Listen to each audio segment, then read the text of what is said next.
Салам достор, байланышта Санчо Бей каналы. Буга чейин Астрал тасмасынын биринчи бөлүгүн көрдүк. Анда сиздер калтырган ойлорду талдап чыксак, кээ бирине коркунучтуу тасмалар жагып, бирок арасында кээ бирлерине такыр эле жакпаптыр. Бирок катталуучуларыбыздын көпчүлүгүнө жаккан да ысмал. Ошондуктан көпчүлүккө башы бүгүн ошол тасманын экинчи бөлүгүн көрөлү. Анда жүрөктөрдү дагы бир жолу титиреткенге даяр болуп калсаңыз, акырындан баштай беребиз.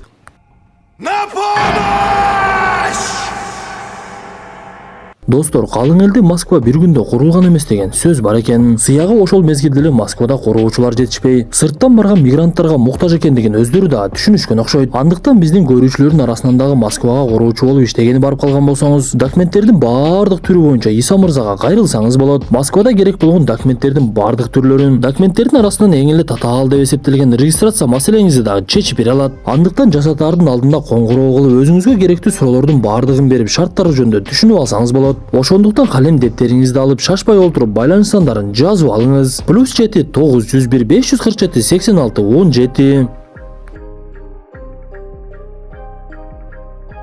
Тасманын башында Джордждун кичинекей кезиндеги убакытты көрөбүз. Ал апасы Лоррейн менен жашаган үйдө түшүнүксүз бир окуялар болуп, алардын үйүнө жардам бергенге Карл менен Элис келген болчу. Бул убакта Элис дагы жапжаш, таптатынакай кыз экен эле. Анда Лоррейн баласы менен болуп жаткан окуяны Элиске айтып, ага сүрөттөрдү көрсөтүп, балам бир нерседен коркуп жаткандыгын жакшы түшүнүп жатам, бирок ал эч нерсени айтпай жатат. Ошондуктан сиздерди чакырдым десе, сүрөттөрдү көргөн Элистин жүрөгү биздин кээ бир катталуучуларыбыздыкындай эле түшүп калды. Ал бир кезде Джорджду отургузуп алып, видео тасмага тартып эле сала баштайт. Анда Джордж анын көзүнө көрүнүп жаткан нерсе жөнүндө такыр айткысы келбегендиктен, Элис ага кайрылып, анда экөөбүз башкача жол менен баралы. Сен көзүңдү жумгунуң деп эле аны астралга киргизет. Анда Джордж дагы деле анын көзүнө көрүнгөн нерсе жөнүндө айтпай койду. Элис анда Джорджко экөөбүз азыр бир жакшы оюн ойнойбуз. Мен үйдү тегеренип басамын, сен болсо ысыкча муздак экенин айтасың. Анда баштадык деп эле Элис үйдү тегеренип жатса, жанагы көзүнө көрүнгөн нерсеге жакындаган сайын Джордж ысык дей баштайт. Анда Элис аны таап алып, дароо эле ылдыйга түшүп, Лоррейнге кайрылып, сиздин балаңыздын жаш кезинен эле астралга кире турган жөндөмү бар экен. Бирок тирүү адамдар ал дүйнөгө кирбеш керек. Ал дүйнө жин шайтандардын жана өлүктөрдүн дүйнөсү.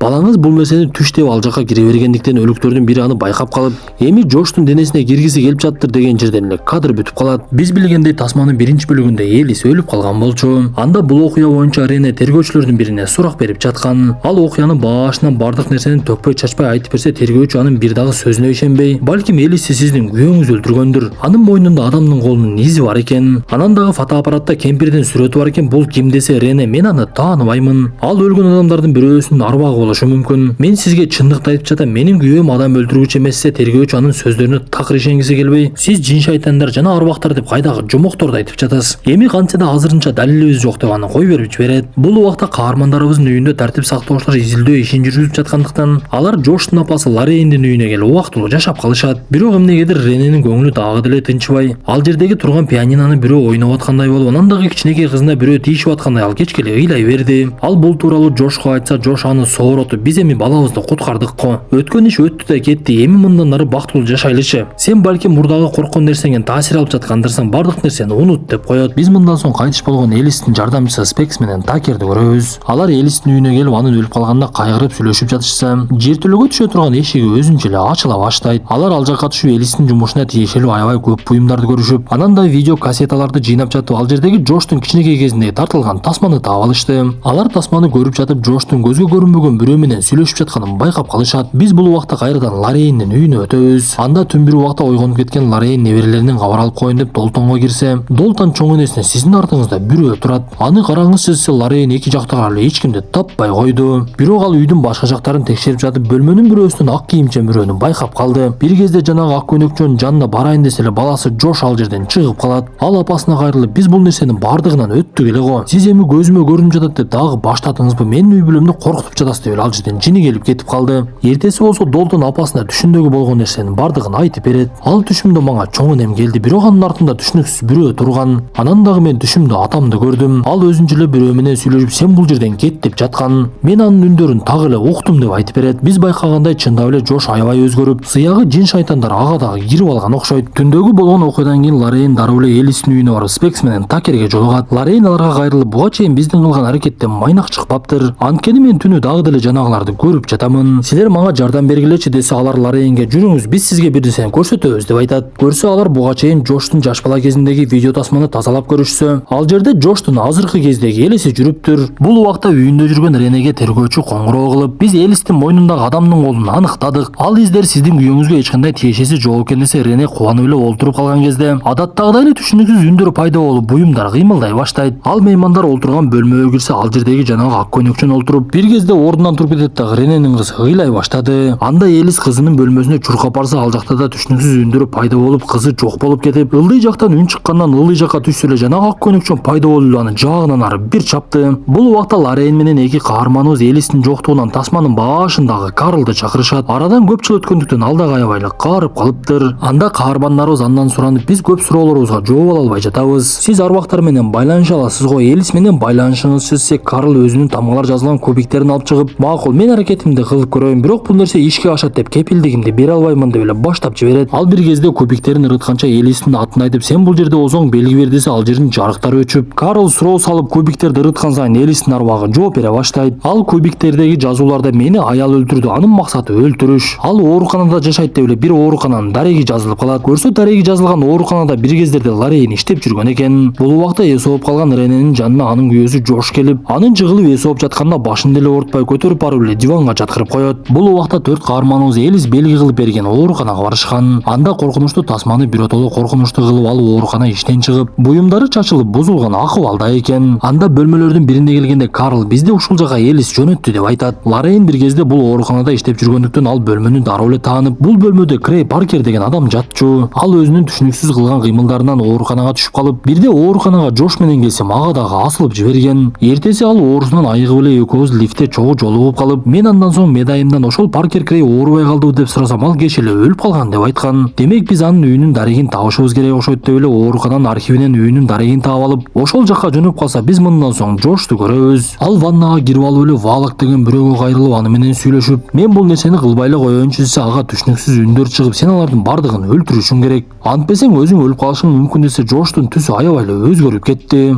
Бул убакта эсине келген Рене дароо эле кызынын бөлмөсүнө чыгып, анын ордунда экенин көрүп, жүрөгү жаялып, бирок күйөөсүнүн акыркы күндөрү өзгөрүп, кыймылдары башкача болуп жаткандыгын байкап, анан дагы пианинодан өзүнө бир тааныш обондун чыга бергенин угуп калат. Көрсө, бул обонду Рене күйөөсү Жоржго арнап чыгарган экен. Бул сөздөрдү уккан Жорж бир нерсени байкап калдыбай тур, союлун көтөрүп алып, мен азыр келемин деп эле кетип калат. Бул убакта каармандарыбыз Крейдин үйүн тапса, ал үй дагы капкараңгы, эч ким жашабайт экен. Эми үстөккө босток кылып араң эле турган жүрөктү дагы түшүрбөй күндүз эле барышса болмок экен эле. Кандай болбосун, каармандарыбыз бөлмөдөн бөлмөгө кирип издеп жатышса,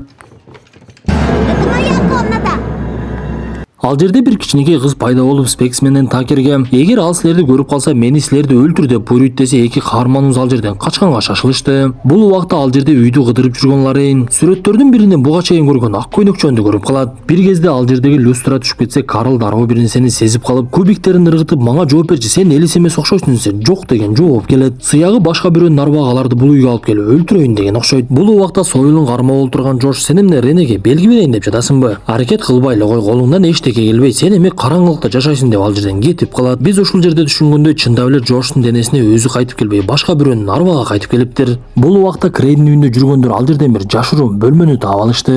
Бөлмөдө шейшептер менен жабылган 15 дене бар экен. Анан да ал адамдардын жоголгондугу тууралуу маалыматтар жазылган гезиттер топтолуп, Джош кичинекей кезинде көзүнө көрүнө берген кемпирдин кийими илинип турган. Көрсө, ал кара кийимчен кемпир аял киши эмес эле Паркер Крей экен эле. Ал апасынын буйругу менен кыздарды өлтүрүп, алардын денелерин тизип, өлгөндөн кийин дагы арбагы бул дүйнөгө келгенге аракет кылып, адам өлтүрүүнү көздөп жүргөн экен. Көрсө, Джоштун денесине өзү кирбей эле ошол Паркер Крей кирип, жанагы ак кийимчен жүргөн анын апасы буйругун берип, үй бүлөңдү өлтүр деп жаткан экен. Бул нерсенин баардыгын түшүнүп калган Лорейн дароо эле Ренеге барып, аны бала чакасы менен үйдөн алып кетип калып, Джошту уктатып салабыз деп атайын дары даярдап, ал жака Карлды жөнөтүшөт. Бирок алардын ою такыр эле ишке ашпай калды. Анткени Джош алардын баардыгын ким экенин билет экен. Себеби Джошко ак көйнөкчөн апасы каармандарыбыз тууралуу маалымат берип туруптур. Анда үчөө биригип келип Джордж менен мушташканда карап эле үчөөнү үч жака ыргытып, бир кезде Карлдын экинчи ааламда ойгонгонун көрөбүз. Анда чыныгы Джордж анын жанына келип, сизди Крей өлтүрүп койду. Ал азыр менин денемде жүрөт. Мен ал жака эртерээк кайтпасам болбойт. Сиз мага жардам бере аласызбы десек, Карл жок, бул нерсени мен кыла албаймын. Элисти табышыбыз керек, ошол гана кыла алат. Ал үчүн биз бул ааламдан тереңирээк киришибиз керек деп экөө Элисти издеп жүргөн кезде Джордж өзүнүн биринчи жашаган үйүн көрүп калды. Ал жерде биз тасманы биринчи бөлүгүндө көргөн түшүнүксүз бир адам басып жүргөн болчу. Анда Джордж дароо эле үйгө барып такылдата баштаса, биз тасманы биринчи бөлүгүндө көргөндө эки каарманыбыз жатайын деп калганда эле эшиги такылдаганы билине баштайт. Көрсө ошондо эшиги такылдап, бирок эч кимдин жок болгондугунун себеби такылдаткандар экинчи ааламдан болуп жаткан экен. Анда жанагы түрү суукту жок кылганга Элис жардам берип, Джордж аны тапканда кубанып эле сурай баштады. Анда Элис, сен өзүңдүн денеңди кайтарып алыш үчүн Крейдин башынан өткөн нерселерди айтып, аны өзүң жака тартып алышың керек. Ошондо гана сенин денең бош калганда сен өзүңдүн денеңи бара аласың деп айтса, анда Джордж менин эсимде эч нерсе жок да десе, Элис, анда биз сенин бала кезиңден сурайбыз деп айтат. Көрсө жанагы Джордждун бала кезиндеги видео тасмасында чоң Джордж жүргөндүгүнүн себеби Джордж барып өзүнүн бала кезинен өзү Крей тууралуу сураган экен. Ошентип өлүктөр ааламында жүргөн 3 каарманыбыз ал жерден кызыл эшикти таап алып эле анын ичине кирип кетишти. Бул убакта Рене менен Лорейн Карл маселени чечсе керек деп кайрадан үйүнө келип, ал жерден Джордждун караңгыда жалгыз олтурганын көрүп калышат. Бул убакта Джордждун денеси өңүнөн кетип каарый баштаган экен. Ал дароо эле эки каарманыбызды кубалап жөнөп, аларга жетип алып уртокмук алып баштап,